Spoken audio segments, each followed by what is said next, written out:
ذلك الكتاب لا ريب فيه هدى للمتقين۔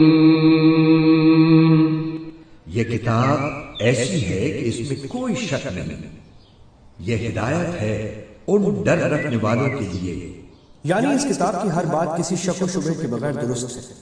انسان کی لکھی ہوئی کسی کتاب کو 100% شک سے بالاتر نہیں سمجھا جا سکتا، کیونکہ انسان کتنا ہی بڑا عالم ہو اس کا علم محدود ہوتا ہے، اور اکثر اس کی کتاب اس کے ذاتی گمان پر مبنی ہوتی ہے۔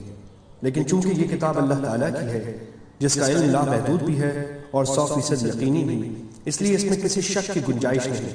کسی کو شک ہو تو یہ اس کی ناسمجھی کی وجہ سے ہوگا۔ کتاب کی کوئی بات شبہ والی نہیں۔ اگرچہ قرآن کریم نے صحیح راستہ ہر ایک کو دکھایا ہے، خواہ وہ مومن ہو یا کافر، اس لیے اس معنی کے لحاظ سے اس کی ہدایت سب کے لیے ہے، لیکن نتیجے کے اعتبار سے دیکھا جائے تو اس ہدایت کا فائدہ انہی کو پہنچتا ہے جو اس کی بات مان کر اس کے تمام احکام اور تعلیمات پر عمل کرے۔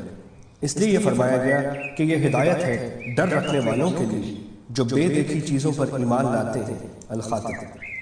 ڈر رکھنے کا مطلب یہ ہے کہ انسان یہ بات ہمیشہ پیش نظر رکھے کہ اسے ایک دن اللہ کے حضور اپنے تمام اعمال کا جواب دینا ہے، لہٰذا مجھے کوئی ایسا کام نہ کرنا چاہیے جو اس کی ناراضی کا باعث ہو۔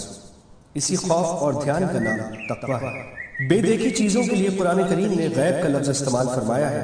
اس سے مراد وہ چیزیں ہیں جو آنکھوں سے دکھائی نہیں دیتی، نہ ہاتھ سے چھو کر یا ناک سے سونگھ کر انہیں محسوس کیا جا سکتا ہے، بلکہ وہ صرف اور صرف اللہ تعالیٰ کی وحی کے ذریعے معلوم ہوتی ہے۔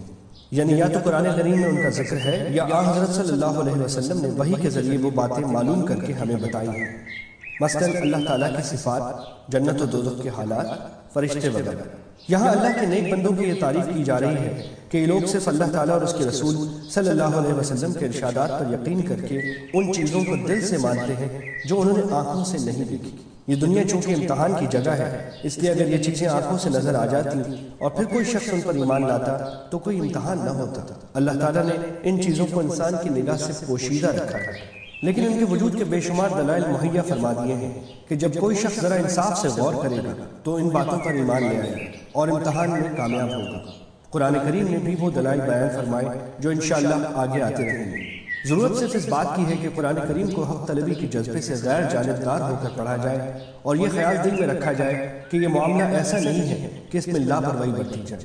یہ انسان کی ہمیشہ کی زندگی کی بہتری اور تباہی کا معاملہ ہے، لہٰذا یہ ڈر دل میں ہونا چاہیے کہ کہیں میری نفسانی خواہشات قرآن کریم کے دلائل ٹھیک سمجھنے میں رکاوٹ نہ بن جائیں۔ اس لیے مجھے اس کی دی ہوئی ہدایت کو تلاش حق کے جذبے سے پڑھنا چاہیے اور پہلے سے دل میں جمے ہوئے خیالات سے ذہن کو خالی کر کے پڑھنا چاہیے تاکہ مجھے واقعی ہدایت نصیب ہو۔